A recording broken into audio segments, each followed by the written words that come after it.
Здравейте, уважаеми зрители на MSB Video Production! Днес решихме да ви запознаем накратко с историята на Левски и за какво се е борил всъщност той, най-великият българин.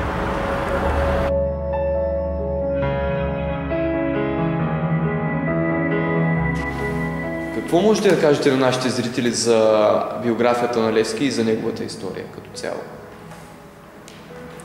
С своите действия и дела по време на сравнително краткия си жизнен път, Васил Левски остава в историческата памет на българите като апостолът на свободата, като най-главният от апостолите, които дадоха живота си по време на най-героичните дни от българското национално възраждане.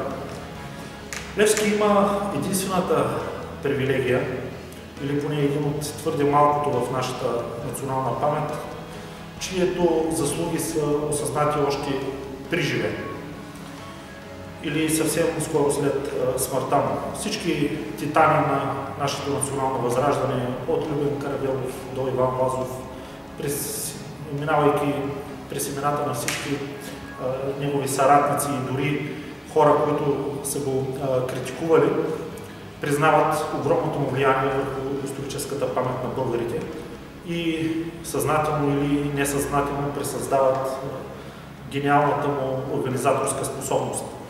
Защо се получава така?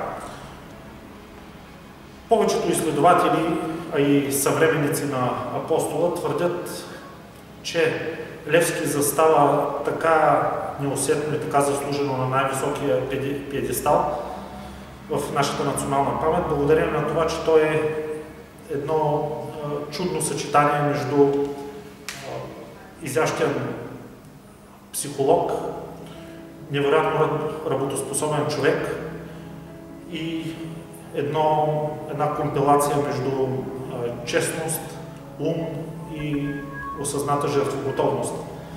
Вярно е, че всички народи имат в своята памет и в своето историческо битие хора, пред чието величие се прекланят, както ние ще сторим пред паметта на апостола в тези дни и може би пожеланието към всички поколения преди нас е било да го правим по-често.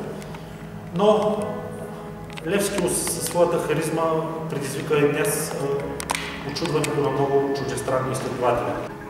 Защо младите хора трябва да знаят кой е Левски? Поради много причини.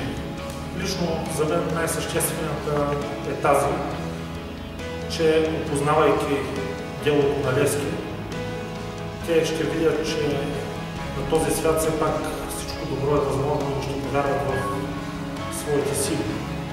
Ще осъзнаят, че при много неблагоприятни условия, при изключително затормозваща обстановка, човек, който има конкретна цел, който желае доброто на ближните си, на хората около него, може да успее. Ще видят, че действително българската национална традиция е дала много на световната цивилизация.